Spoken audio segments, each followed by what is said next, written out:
Hello student, welcome back to my channel. आज हम NCERT zone देखा जाएगा। एनसीईआरटी जोन में अगर देखा जाएगा तो ये एनसीईआरटी जो आपका चैप्टर है उस चैप्टर के पीछे ये क्वेश्चन है। इसी क्वेश्चन से रिलेटेड आपके एग्जाम में आएंगे। तो यहाँ पे दिया गया एनसीईआरटी जोन और एनसीईआरटी जोन में नीचे दिया गया एनसीईआरटी पाठ्य पुस्तक के अभ्यास प्रश्नोत्तर। तो यहाँ पे देखिए, सबसे पहले अगर देखा जाएगा एनसीईआरटी जब आप पलट के देखेंगे सेकंड चैप्टर का पीछे का हिस्सा, तो वहाँ पे कुछ आपको ये रिक्त स्थान फिलिंग द ब्लैंक्स वाले क्वेश्चन है जिसको आपको भरना है। तो यहाँ पे देखो, पहला जो क्वेश्चन यहाँ पे दे रहा है रिक्त स्थानों की पूर्ति कीजिए। तो रिक्त स्थानों की पूर्ति करने में सबसे पहला जो क्वेश्चन है यहाँ पे दिया गया मानव उत्पत्ति वाला है, यानी कि मानव कैसा प्राणी है, लैंगिक है कि अलैंगिक है। जैसा कि हम जानते हैं कि मानव कैसा प्राणी है, लैंगिक प्राणी है, यानी कि नर अलग होता है, मादा क्या होता है, अलग होते हैं। नर के अंदर अलग युग्मक होता है, मादा के अंदर अलग युग्मक होता है, और ये युग्मक मिलते हैं तभी आपका देखा जाएगा जाइगोट का डेवलपमेंट होता है। तो मनुष्य कैसा प्राणी है, एक लैंगिक प्राणी है, यानी कि सेक्सुअल प्रोसेस होता है उसके अंदर। फिर यहाँ पे दूसरा क्वेश्चन कह रहा है यहाँ पे कि मानव है, मानव क्या है, अंड प्रजक है कि सजीव प्रजक है कि अंड जरायुज है।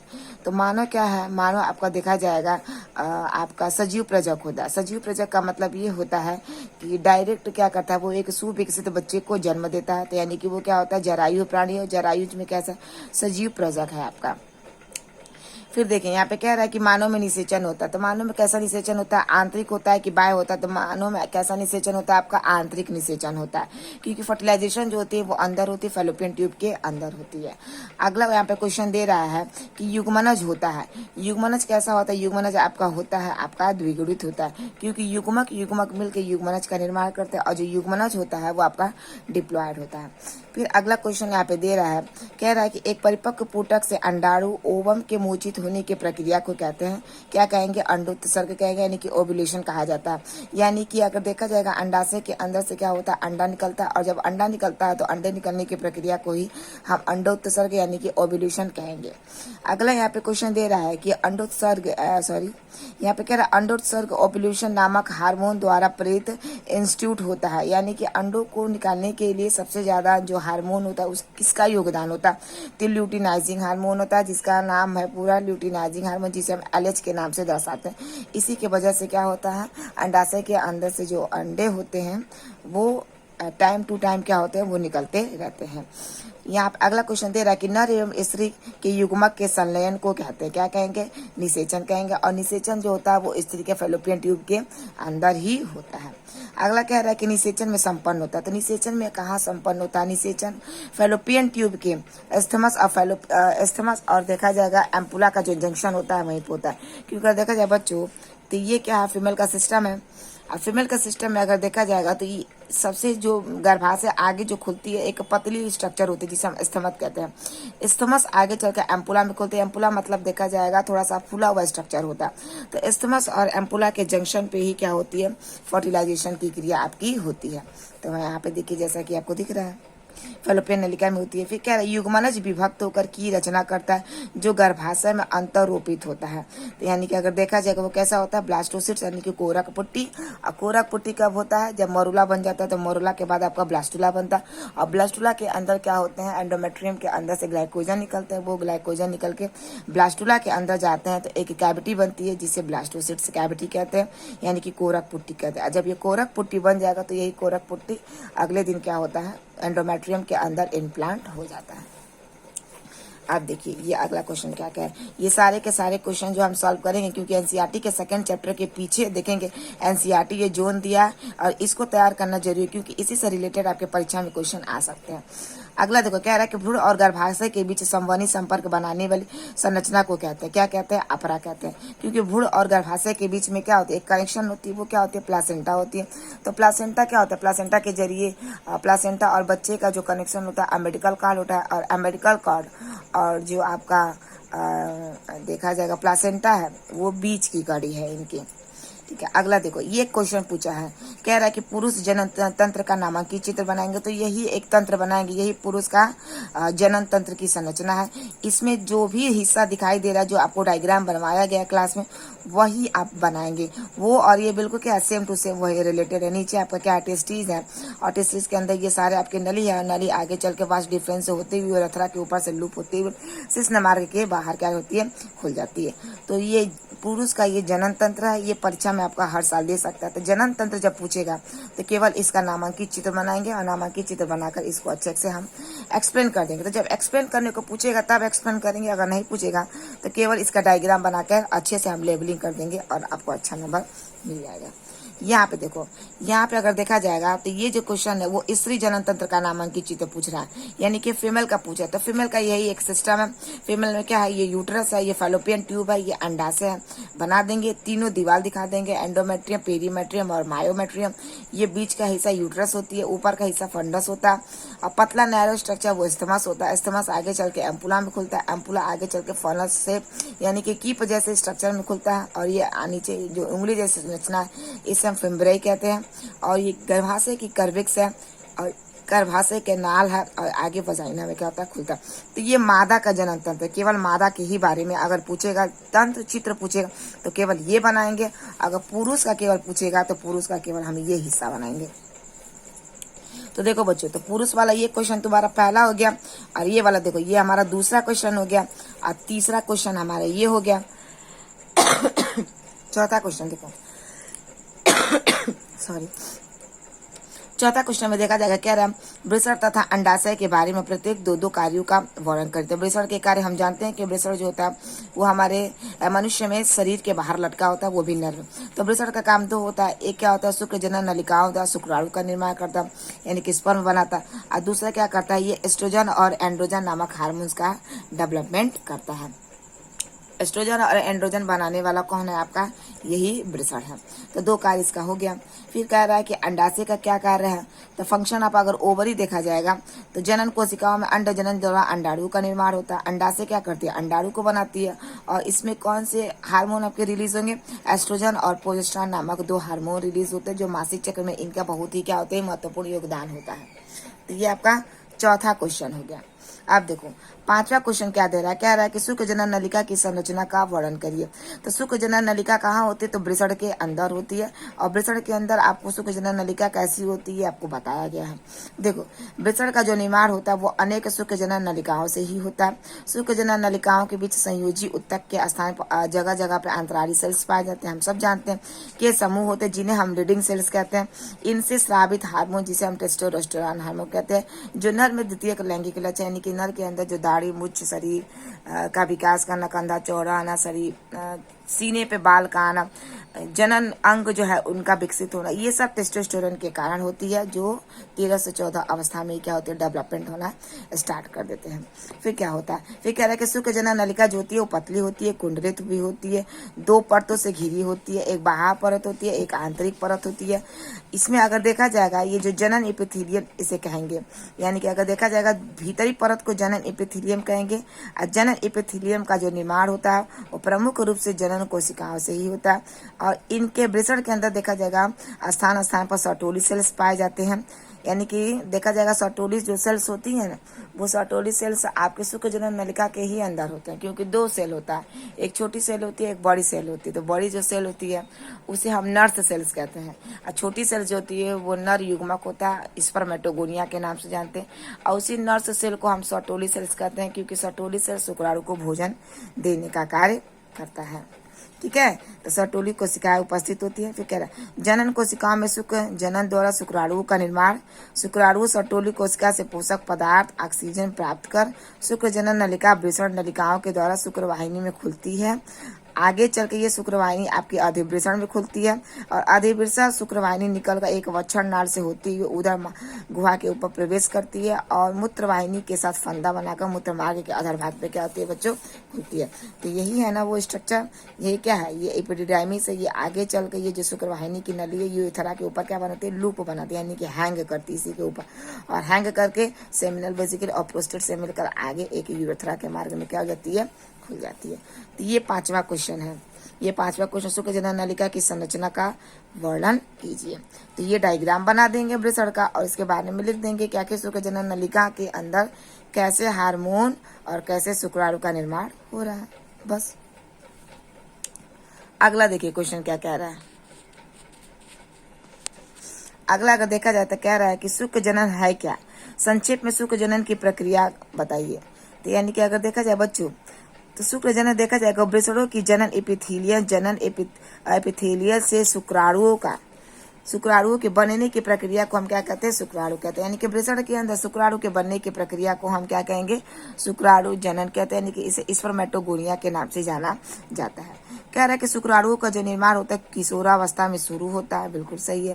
इसका नियमन 4 मुख्य hormone gonadotropin releasing hormone GnRH के नाम से जानते हैं, ल्यूटिनाइजिंग हार्मोन LH के नाम से जानते हैं, हिंदी में इसे पुटिका प्रेरक हार्मोन कहते हैं, और एक ल्यूटिनाइजिंग हार्मोन जो होती है, अगला जो है पुटिका प्रेरक हार्मोन जिसे फॉलिकल स्टिमुलेटिंग हार्मोन के नाम से जानते हैं FSH, और लास्ट वाली जो होती है एवं एंड्रोजन यानी कि टेस्टोस्टेरोन द्वारा होता है। यह प्रक्रिया पुरुष में यौनारंभ शुरू होने के समय क्या होती है? प्रारंभ होती है। जब तक ये हार्मोन निकलेंगे नहीं तब तक नर के अंदर द्वितीयक लैंगिक लक्षण और शरीर का विकास होगा नहीं। इन हार्मोन्स का निकलना जरूरी है क्योंकि ये हार्मोन्स किशोरावस्था में ही निकलते हैं, जिससे पुरुष का शरीर आगे चल के क्या होता है? डेवलप होता है, विकास करता है और अनेक लक्षण दिखाई देते हैं। मैंने द्वितीयक लैंगिक लक्षण दिखाई देता है, यानी कि पुरुष का यौनावस्था वाला वो लक्षण दिखाई देता है। देखो फिर कह रहा है कि यह प्रक्रिया अगर देखा जाएगा तो कहाँ होती है? ये पुरुष में यौनारंभ शुरू होने के समय होती है। देखो इसके कह रहा है कि शुक्र प्रक्रिया को मुख्यतः 2 भाग में बांट सकते हैं। पहला कह रहा है कि जनन कोशिकाओं में स्पर्मेटिड का निर्माण होता है, और दूसरा क्या होता है कि स्पर्मेटिड का शुक्राणु में क्या होता है? कार्यांतरण होता है। पहले तो शुक्राणु बनते हैं, लेकिन वो शुक्राणु आपके अचल होते हैं, सही तरीके से वो गति नहीं करता है। लेकिन आने वाले समय में क्या होता है कि यही स्पर्मेटिड जो होता है वो अच्छे तरीके से शुक्राणु में डेवलप हो जाता है। यानी कि स्पर्मेटिड में देखा जाएगा उसके पूंछ सही तरीके से काम नहीं करते हैं, लेकिन आने वाले समय में क्या होता है? स्पर्मियोजेनेसिस के द्वारा शुक्राणु अच्छे तरीके से मोटाइल कर सकता है। ठीक है, तो ये है शुक्राणु में अगर देखा जाए बच्चों, तो ये कह रहा है कि जनन कोशिकाओं में स्पर्मेटिड का निर्माण कैसे होगा? तो देखो क्या कह रहा है। कह रहा है कि वृषण की कोशिकाएं जो स्पर्मेटिड का निर्माण करती हैं उन्हें प्राथमिक जनन कोशिका कहते हैं। ये 3 प्रावस्थाओं के अंतर्गत स्पर्मेटिड का निर्माण करती हैं, क्योंकि हम जानते हैं जो हमारा वृषण होता है तो उस वृषण के अंदर क्या होते हैं बच्चों?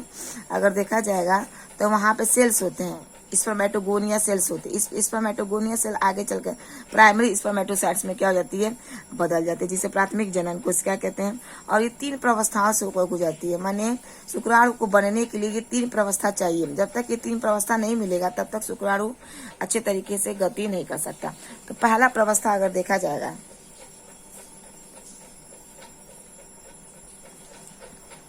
पहला प्रवस्था देखो यहाँ पे कह रहा है कि गुणन प्रवस्था, जिसे हम मल्टीपल फेज कहते हैं। तो कह रहा है कि प्राथमिक जंतु कोशिकाओं में बार बार पहले समसूत्री विभाजन होता है, और जब समसूत्री विभाजन हो जाता है तो उसके फलस्वरूप शुक्र जनन कोशिकाओं में स्पर्मेटोगोनिया का निर्माण होता है। ये कोशिकाएं क्या होती है? द्विगुणित होती है। यानी कि क्या होता है? प्राथमिक जनन कोशिका अपने जैसे पहले फोटोकॉपी बना लेता है, और जब फोटोकॉपी मान लो सपोज दैट अगर 50 फोटो बनाया है तो 50 फोटोकॉपी में 30 फोटो को आगे भेज देता है, ताकि वो अपने माइटोसिस कर करके अनेक सारे सेल्स बनाए, और कुछ को रिजर्व करके रख लेता है। क्योंकि रिजर्व करके रखना उसको जरूरी है, क्योंकि 90 साल तक उसको शुक्राणु का फॉर्मेशन करना है। क्योंकि सारा एक ही बार बना देगा तो उसके पास कुछ स्टॉक में बचेगा ही नहीं, और जब स्टॉक में नहीं बचेगा तो आने वाले समय में शुक्राणु कैसे बनेगा? नहीं बनेगा। तो ये क्या कर रहा है? पहले प्राथमिक जनन कोशिका अपने जैसे समसूत्री विभाजन कर करके बहुत सारे शुक्र जनन कोशिका यानी कि स्पर्मेटोगोनिया का निर्माण कर रहा है। और ये क्या होती है? जैसे प्राथमिक जनन कोशिका द्विगुणित है, तो ये भी क्या होती है? आपकी द्विगुणित होती है, हैप्लॉइड होती है। आगे चल के ये द्विगुणित से अगुणित बनता है, तभी तो अगुणित मिलके एक युग्मनज के अंदर क्या नाम है? द्विगुणित का निर्माण होता है। फिर देखो अगला कह रहा है कि परिपक्वम प्रवस्था, ये दूसरा प्रवस्था है। इसमें कह रहा है कि परिपक्वम प्रवस्था में क्या होती है? प्रत्येक प्राथमिक स्पर्मेटोसाइट्स में अर्धसूत्री विभाजन होता है, जिसके फलस्वरूप 4 अगुणित स्पर्मेटिड बनते हैं। परिपक्वन विभाजन में क्या होता है? बस वो मेच्योर होता है, और मेच्योर होने के बाद क्या करता है? अर्धसूत्री विभाजन यानी कि मियोसिस करके 4 अगुणित स्पर्म बनाएगा, लेकिन अभी भी वो आपके अचल है, सही तरीके से चल रही है, मोटाइल नहीं है। तीसरे में अगर देखा जाएगा बच्चों, दूसरा आपका वृद्धि प्रवस्था था, तीसरा आपका परिपक्वन प्रवस्था, और आने वाले समय में क्या होगा? दूसरा वृद्धि प्रवस्था में कह रहा है कि स्पर्मेटोगोनिया नर्सिंग कोशिकाओं को खाद्य पदार्थ ग्रहण करके आकार में बड़ी हो जाती है, तथा इन अवस्थाओं को प्राथमिक स्पर्मेटोसाइट्स कहते हैं, और आगे चलकर ये कोशिकाएं भी द्विगुणित होती हैं। देखो पहले शुक्राणु के अंदर गुणन प्रवस्था होगा, दूसरा वृद्धि प्रवस्था होता है, और तीसरा जो होती है परिपक्वन प्रवस्था। इसी परिपक्वन प्रवस्था में अच्छे तरह से परिपक्व हो जाता है, और फिर देखा जाएगा शुक्राणु का क्या होता है, आगे का यंत्रण होता है। मतलब यहाँ पे स्पर्मेटिड तो बना है लेकिन वो सही तरीके से बोला तो जा रहा है, मोटाइल नहीं, माने गति नहीं कर रहा है। देखो अब क्या होगा, इसके अगले वाले स्टेप में क्या होता है, अच्छे तरीके से जो आपका स्पर्म है वो मोटाइल हो जाएगा। तो कह रहा है कि वह प्रक्रिया जिसके द्वारा स्पर्मेटिड का शुक्राणु में कायांतरण होता है उसे शुक्र कायांतरण या स्पर्मियोजेनेसिस कहते हैं। इस प्रक्रिया में क्या होती है, अचल जो शुक्राणु है तथा गोल स्पर्मेटिड तथा गतिशील अति सक्रिय सूक्ष्म शुक्राणु में क्या हो जाती है, परिवर्तित होती है। यानी कि लास्ट में क्या होता है, जब कायांतरण आता है तब जाकर ये गतिशील होती है, मोटाइल होती है। इसके पहले वो मोटाइल नहीं होती, क्योंकि स्पर्मेटिड तो बन जाती है लेकिन उसका पूंछ सही तरीके से नहीं बना होता। पूंछ सही तरीके से अगर बना नहीं रहेगा तो वो गति कैसे करेगा, भागेगा कैसे। भागने के लिए शुक्राणु को उसके पास पूंछ का अच्छा होना जरूरी है, तभी वो भागेगा। फिर देखो कह रहा है कि सूक्ष्म शुक्राणु में परिवर्तित हो जाते हैं, जैसे केंद्रक में उपस्थित गुणसूत्र आपस में लिपटकर एक ठोस संरचना को बनाते हैं। कैसी संरचना को बनाते हैं, एक ठोस संरचना को बनाते हैं। अतः सर्वप्रथम स्पर्मेटिड में कोशिका द्रव्य में पाए जाने वाले जरूरत से अधिक पदार्थ विलुप्त हो जाते हैं। उसके पश्चात कोशिका द्रव्य में उपस्थित गाल्जी का केंद्रक के सामने एकत्रित होकर एक बड़ी गुहा बना लेता है। इस गुहा के अंदर एक ग्रैन्यूल विकसित होता है जिसे हम एक्रोसोमा ग्रैन्यूल कहते हैं। लेकिन इनका कुछ भाग शुक्राणु की पूंछ के चारों तरफ एक परत बना लेता है। यानी कि अगर देखा जाएगा शुक्राणु का जो बच्चों अग्रभाग होता है ना, ये जो आपका स्पर्म है, इसका जो अग्रभाग है ये एक्रोसोम होता है। इस एक्रोसोम के अंदर देखा जाएगा खतरनाक हाइड्रोलाइटिक एंजाइम होते हैं जो अंडे के चारों तरफ, यानी कि जो अंडे के चारों तरफ की जो झिल्ली पाई जा रही है उस झिल्ली के बाहर जो भी उसके बेकार पदार्थ का मतलब उसके जो बॉडीगार्ड होते हैं जो अंडे को सुरक्षित करते हैं वो उनको गला देता है इस एक्रोसोम के वजह से, क्योंकि इसमें एंजाइम भरा है, हाइड्रोलाइटिक एंजाइम पानी के साथ क्रिया करके उसको गला देगा।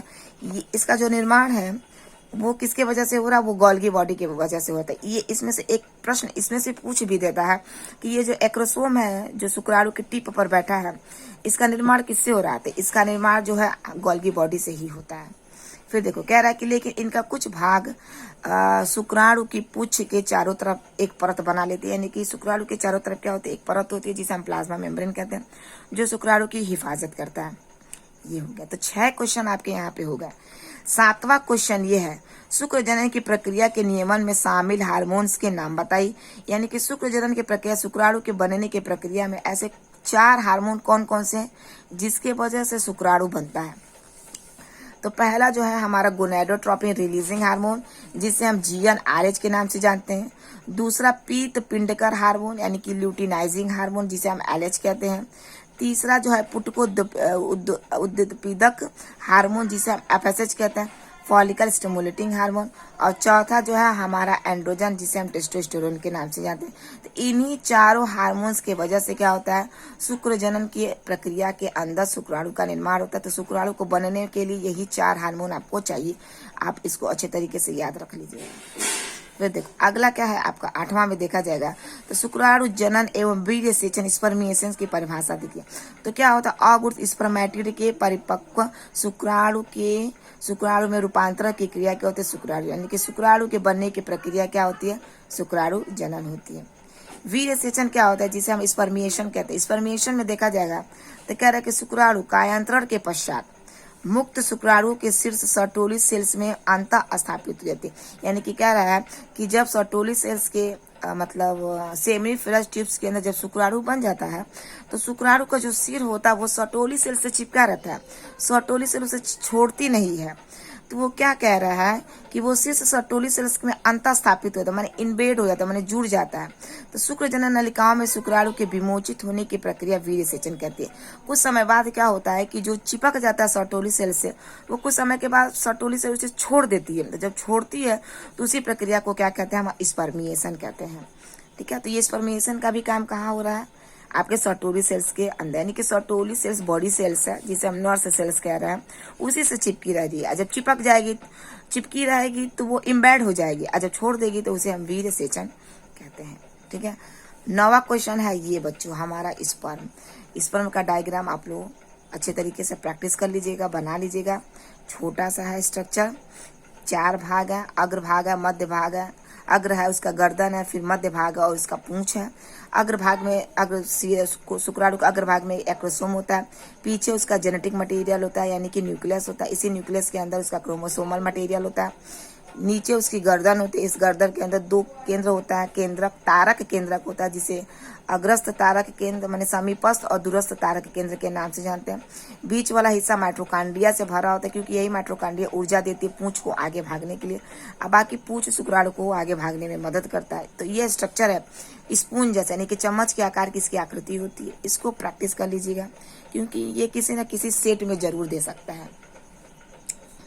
अगला आपका क्वेश्चन क्या है 10वां में अगर देखा जाएगा तो कह रहा है कि शुक्रीय प्रद्रव्य सेमिनल प्लाज्मा के प्रमुख संगठन कौन है। तो शुक्र यानी कि सेमिनल यानी कि जो सेमन होता है उस सेमन में जो प्लाज्मा पानी होता है उसमें होता क्या क्या है। तो उसमें फ्रक्टोज होता है, शर्करा होता है, प्रोस्टाग्लैंडिन्स होती है, असेमिनोजेलिन, कैल्शियम तथा एंजाइम होते हैं। ये सब मिलके क्या होते हैं एक प्लाज्मा बनाते हैं यानी कि सेमन बनाते हैं और इसी सेमन में शुक्राणु होता है और इनको खाकर शुक्राणु बड़ा होता है। ठीक है, अगला क्या है हमारा 11वां क्वेश्चन। 11वां में देखा जाएगा बच्चों ये कह रहा है कि पुरुष की सहायक नलिकाओं एवं ग्रंथियों के प्रमुख कार्य बताइए। तो पुरुष में क्या होती है सहायक नलियां होती हैं और ये सहायक नलिका शुक्राणु को एक स्थान से दूसरे स्थान को लेकर जाती हैं।